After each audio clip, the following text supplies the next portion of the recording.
Bonjour à tous, bienvenue sur Radio Clé de Vie, la radio du développement personnel. Et puis dans cette émission, Vivre libre et autonome avec Luc Baudin. Bonjour Luc. Bonjour Alexandre, bonjour à tous.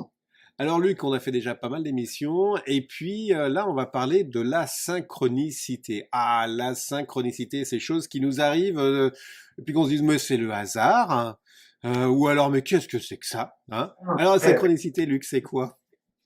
Alors, synchronicité, c'est un mot qui a été inventé par Carl Jung, qui était donc un psychiatre, je crois, qui était en Suisse, qui a travaillé longtemps en Suisse, toujours, il n'était pas il était d'origine allemande, je crois. Enfin, peu importe. Lui, il disait que la synchronicité, c'est la survenue de deux éléments, de deux événements indépendants l'un de l'autre, et qui pourtant, par leur synchronicité, par le fait qu'ils arrivent ensemble, donnent un éclairage de l'un par rapport à l'autre. Du genre, il y a des personnes qui voient, quand ils voient un chat noir, ça y est, c'est qu'on Ouais. a acheté on m'a acheté un sort, on m'a acheté une chose comme ça. Donc c'est un petit peu des événements qui n'ont pas de rapport l'un avec l'autre, mais qui vont prendre un sens, qui vont donner un sens par rapport à l'autre. Et donc il y a deux types un peu de synchronicité. Il peut y avoir les synchronicités que l'on vit tous les jours et des synchronicités aussi que l'on peut demander également. Et là, il y a plein de petites choses qui sont super parce que ces synchronicités vont nous donner. Moi, je me rappelle, j'étais une période de ma vie en me demandant qu'est-ce que je dois faire de ma vie. J'exerçais plus, et puis est-ce que je dois recommencer mon travail, est-ce que je dois faire autre chose, qu'est-ce que je dois faire, etc. Et je me tapais un peu la tête contre les murs de savoir quel était le mieux pour moi. Et je me rappelle, je me disais, mais envoyez-moi un signe, envoyez-moi un Les signe. fameux signes. Le fameux signe. Et là, le truc, c'est que j'étais en voiture, et quand j'étais en voiture, je vois sur le bas-côté garé des camions. Les camions étaient donc perpendiculaires à la route, et il y avait un camion qui était un peu plus en retrait par rapport aux autres, et sur la bâche de ce camion, il y avait marqué Médite, M-E-D-T. Et donc, si on voyait le camion en entier, c'était Méditerranée. D'accord. Mais moi, j'avais que médite. Et donc, j'ai reçu ça au moment de ma réponse et j'ai dit, OK, il faut que j'aille faire de la méditation. Et grâce à cette méditation, je vais savoir exactement le chemin que je devais prendre. Et là, c'est un exemple parmi tant d'autres. Il y a des choses qui sont bluffantes. J'avais un ami qui faisait des stages. Et puis, lui, il avait été dans une grainerie, où là, on vend des plantes, etc. Et donc, on lui avait offert un petit jeu de cartes, mais c'est pas un jeu de cartes à jouer, c'était des cartes avec, sur toutes les plantes, les carottes, les D'accord. poireaux, etc. Où est-ce qu'on doit les planter, comment les terre, etc. Alors, lui, quand il y avait des stages, il disait, qui est-ce qui a un problème, là, en ce moment, dans sa vie? Donc, il y avait des gens qui levaient la main, et puis, donc, il allait voir le premier, puis il disait, allez, bon, pense à ton problème, et puis pose la question auquel tu aimerais avoir ta réponse. Donc, la personne, parce qu'on a un problème, et dans le problème, il y a une question qu'on voudrait bien qu'il nous arrive. Et puis, il tendait le jeu de cartes, et puis il disait, OK, bah, tire une carte. Et la personne tombait sur les carottes, et maintenant, lis la réponse, lis ce qu'il y a écrit sur la carte. Et puis, donc, la personne lisait. Et puis, après ça, il lui disait, bon, est-ce que tu as ta réponse dans cette carte? Et puis, 80% des personnes répondaient oui, j'ai ma Ah, réponse. excellent. Excellent. C'est, c'est bluffant, hein. Et ça fait partie des synchronicités. Alors ça, c'est les synchronicités qu'on peut provoquer, mais après ça, c'est les synchronicités qu'on a spontanément, toujours, toujours. Et c'est vrai il y a une notion qui m'a toujours interloqué. Moi, je posais souvent des questions comme ça, et c'était souvent mes enfants, quand ils étaient tout petits, en bas âge, qui me donnaient les réponses, sans le savoir, mais au Ouais. cours de la conversation, d'un seul coup, ils me disaient une phrase, et je savais que cette phrase, c'était la réponse à ma question. Et là, c'est assez bluffant, parce qu'on se dit, mais quand même, comment se fait-il quand on se pose une question, on tourne le poste de radio, on entend une phrase sur une station avant de changer sur la suivante, et cette phrase va nous donner notre Ouais. réponse. Et là, en fait, il y a une notion qui est intéressante, c'est qu'on sait quand on reçoit une synchronicité que c'est une synchronicité. Mm. Hein, c'est vraiment intéressant. On sait. Et pourquoi on sait? Oui, justement, comment tu le sais? Comment qu'on sait? On sait intimement. Ça, c'est ma réponse. Mon gamin, on a parlé toute la journée de tas de choses, etc., comme on fait avec tous nos enfants. Eh bien, et là, par contre, une phrase qu'il va nous donner, on sait que c'est celle-là notre réponse. Et parce qu'en fin de compte, moi, l'explication que je donne, c'est qu'en fait, qui envoie les synchronicités? Eh bien, pour moi, c'est que c'est notre être intérieur qui nous envoie, qui utilise. C'est un des modes de communication de notre être intérieur. Il y en a d'autres, comme les intuitions, comme la petite voix dans la tête, etc. Mais il y a les synchronicités. Donc, il utilise l'extérieur pour nous envoyer des informations sur notre route. Donc, c'est pour ça qu'en fin de compte, ça vient de nous. Et comme ça vient de nous, c'est pour ça qu'on sait reconnaître tout de suite ce qui est juste et ce qui n'est pas juste. D'accord, c'est comme si cette petite voix intérieure tirait un petit peu la sonnette d'alarme en nous disant, tiens, écoute bien, là, la phrase qui arrive est importante pour toi. Et c'est pour ça qu'on sait aussi que comme ça vient de nous, quelque part, ça vient d'une partie de nous-mêmes, c'est notre être intérieur. Et donc c'est pour ça qu'on sait reconnaître tout de suite que c'est à nous, que ça nous appartient tout de suite. Et c'est comme ça qu'on peut écouter. Alors tout ça, ce ne sont que des informations, ce ne sont que des indications, ce ne sont pas des obligations non plus. C'est-à-dire c'est qu'on a toujours notre libre arbitre, qu'on a toujours le choix. Mais ça va très très loin. C'est que même les accidents, par exemple, j'ai eu un accident de voiture, c'est pas moi qui conduisais, mais la personne n'y était pour rien, mais j'ai eu une bras cassé. Bras cassé qui m'a empêché de travailler. J'étais en train de monter un centre d'information sur le cancer. Et donc j'étais obligé de l'arrêter en pleine installation. Et comme c'était en pleine installation, ben évidemment, il y avait plus d'argent qui rentrait parce que je ne travaillais plus. Donc à ce moment-là, le projet est tombé à l'eau. Et donc ça m'a emmené, j'ai commencé à réouvrir un cabinet parce que j'avais besoin à ce moment-là d'argent, mais en plus j'avais d'autres choses encore à comprendre par rapport à mon travail, donc j'ai réouvert un cabinet. Mais mine de rien, qu'est-ce qui s'est passé aussi, c'est que quand j'avais le bras cassé, d'une part, ça m'a permis de passer mon diplôme de cancérologie clinique. D'accord. Et deuxièmement, j'ai écrit mon premier bouquin. Alors que j'avais le plâtre, avec une main, j'ai écrit mon premier bouquin sur le cancer. Il faisait 900 pages. Il y avait tout.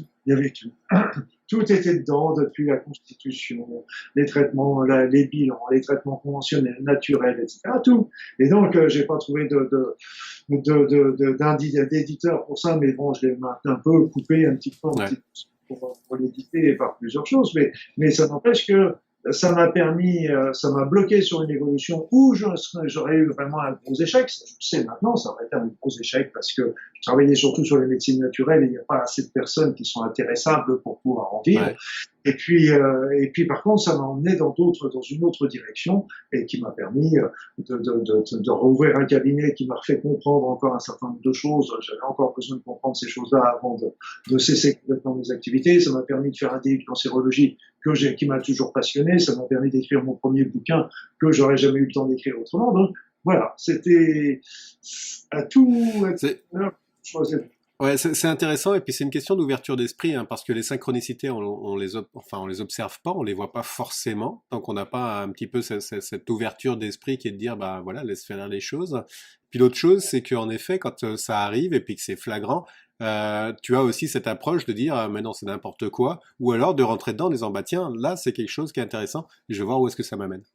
Voilà, parce que c'est vrai que bon, au début on prend ça un petit peu comme et puis au fur et à mesure, il y avait des choses qui me sont arrivées. Par exemple, j'avais descendu l'Ardèche en canot et kayak, et puis à un moment, je vois un gros rocher qu'ils appellent la cathédrale là-bas, et je le prends en photo. Bon, point barre, c'est tout. Mais quand j'ai regardé la photo après, ça faisait une tête avec les yeux, le nez, la bouche, et puis là au-dessus, ça faisait une couronne, et on avait vraiment l'impression d'un grand génie, d'un grand génie. Il y avait une autre photo que j'avais prise comme ça, et c'était un Christ que j'avais pris en photo, et c'était l'époque des argentiques.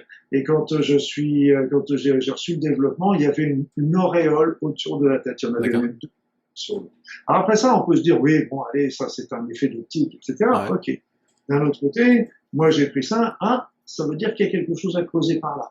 Et donc, maintenant, tous mes patients, il y avait des patients qui me posaient des questions qui étaient souvent à 300 km de ce que je pensais. Mais je me dis, ok, si lui me l'amène dans ma vie, c'est parce que maintenant, c'est comme ça que je raisonne maintenant, si on me l'amène dans ma vie, c'est qu'il y a quelque chose à creuser là-dessus. C'est ça, donc, je creuse. C'est ça, cette question d'ouverture, hein. Moi, très longtemps, les synchronicités, c'était pas mon truc du tout, là. J'étais plutôt même réfractaire, hein. Et puis depuis que je me suis ouvert à un certain nombre de choses, c'est vrai qu'il y a des synchronicités qui arrivent, qui sont très intéressantes et très rigolotes à voir. Ça me permet aussi de voir dans mon passé, le fait que je sois arrivé au Canada, ça s'est fait qu'avec des synchronicités. Je veux dire, sinon je serais pas encore au Canada aujourd'hui, là, si je les avais pas acceptées. Mais voilà, c'est une question vraiment d'ouverture, de sensibilité, enfin plus d'ouverture d'esprit quelque part, hein, et puis de dire bah tiens c'est un beau chemin quoi. Oui, puis là encore, là, ce qu'il faut bien comprendre, c'est que c'est un message de notre enfant intérieur. Hmm. Ok, mais après ça, nous avons toujours le choix de suivre ou pas. Lui, il donne simplement, tiens, ce serait pas mal que tu ailles dans cette Hmm. direction-là. Mais il n'y a rien d'obligatoire. Je veux dire, c'est que c'est nous qui décidons aussi ça. Mais déjà, le fait de se dire, ok, j'ai entendu le message, maintenant, je décide, c'est déjà très très important. Hmm. Et il y a des éléments qui sont très troublants. J'avais comme ça, c'est un copain qui m'avait raconté ça. Il m'a dit, il était remarié, donc il avait son fils et puis sa femme qui étaient ensemble dans le jardin. Lui il rentre et puis il y a sa femme et son fils qui continuent de discuter et puis il rentre aussi. Et puis au moment où elle rentre, elle, cette femme, elle s'enfonce un clou un clou qui était dans le jardin, elle se l'enfonce dans le pied. Et ça a été terrible, elle était très embêtée parce qu'en fin de compte, ils allaient faire un trekking une semaine Ah plus ouais, tard. ça gâche. Donc, voyant ça, elle a pris tous les traitements, même conventionnels, anti-inflammatoires, pour faire tout pour guérir, en fait.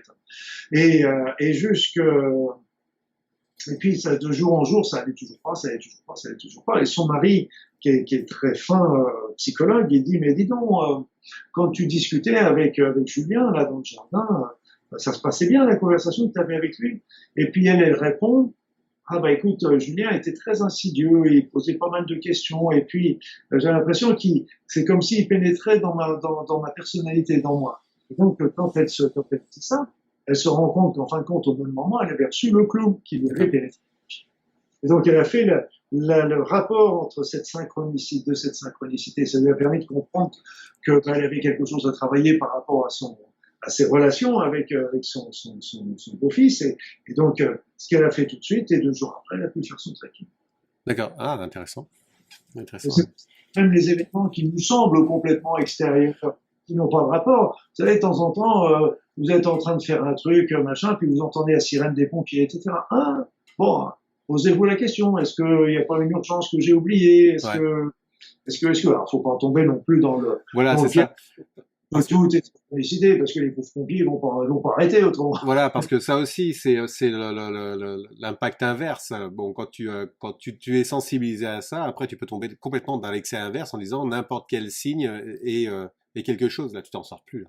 Oui, ben c'est toujours quelque chose, parce que c'est toujours quelque chose qu'on a attiré. Mais ce qui est important, surtout dans les synchronicités, je pense, pour bien savoir les reconnaître, c'est quelque chose qui, quand elles nous arrivent, elles nous répondent. Hmm. Nous, on a vraiment l'impression qu'elles nous répondent et on sait que c'en est une. Si on entend un bruit des pompiers, puis on se dit, bah écoute, là je vois pas, hein, donc et c'est quelque chose qui nous répond pas, donc c'est pas un message de synchronicité tout du moins. D'accord. Mais c'est vraiment le message de synchronicité, c'est qu'on sait que c'est pour nous. D'accord. On voit beaucoup là, tiens, c'est 11h11, 11 secondes. Euh, régulièrement, moi j'entends ça. C'est quoi cette signification par rapport à ça? Ça, c'est plus la synchronicité par rapport au nombre, en fait. On Ouais. dit en général que quand il y a 3 chiffres pareils, et c'est par rapport faut regarder le chiffre qui correspond et par rapport au symbole que ça correspond. C'est ce qu'on raconte un jour. J'en avais vu un, je me rappelle, c'était à Hawaï, ça avait beaucoup développé mon ego d'ailleurs parce que j'arrive derrière une voiture et derrière les voitures, je sais plus, il y avait, je crois que c'était LUC, Luc, donc, et puis 001. Oh, ça en D'accord. avait beaucoup plus. Mais là, c'était l'ego qui était content, c'était Oui, c'est pas, ça, ouais. C'était l'ego qui était content. Ok. oh, faut bien le satisfaire de temps en Mais oui, temps, oui, mais oui, bah, bon, j'ai mon ego qui est ici, il est tout le temps avec moi et je m'entends bien avec lui, donc non, non, c'est bien. Oui, il faut le satisfaire. Puis d'ailleurs, il et nous pour satisfait aussi. Luc, on arrive bientôt à 15 minutes là. Tu avais écrit un livre autour de la synchronicité? Non, j'ai Non? pas écrit sur tous les sujets. J'ai travaillé plutôt sur la pensée. J'ai travaillé aussi, donc c'est dans les modules qu'on va retrouver un petit peu ces notions de la synchronicité avec l'enfant intérieur, Ouais. avec tous les messages un petit peu par rapport à trouver son chemin de vie. C'est Ok. dans le module trouver son chemin de vie qu'on va voir un petit peu toutes ces Ouais, ça. informations sur les synchronicités, etc. Donc, qui font partie des formations en ligne. D'accord. Ok, super. J'ai écrit beaucoup de bouquins, mais j'ai pas encore Oui, oui, écrit oui, sur. oui, parce que je te pose maintenant systématiquement la question parce que tu as écrit beaucoup de bouquins, tu as fait beaucoup de formations. Donc, du coup, en complément justement de l'émission, ça peut être intéressant qu'on fasse un rappel par rapport à tout ce que tu as mis en place. Bon, allez, bon, du coup, on dépasse. Luc, merci beaucoup. Sinon, on s'ennuierait si tu veux, si on dépassait pas. Qu'est-ce que tu veux? Bah C'est pour. voilà, c'est ça. Luc, Donc, c'est toujours un plaisir. De toute façon. voilà. Bah écoute, merci beaucoup à tous. On se retrouve la semaine prochaine pour une nouvelle émission. Allez à tous, bye bye, passez une excellente journée et puis portez-vous bien.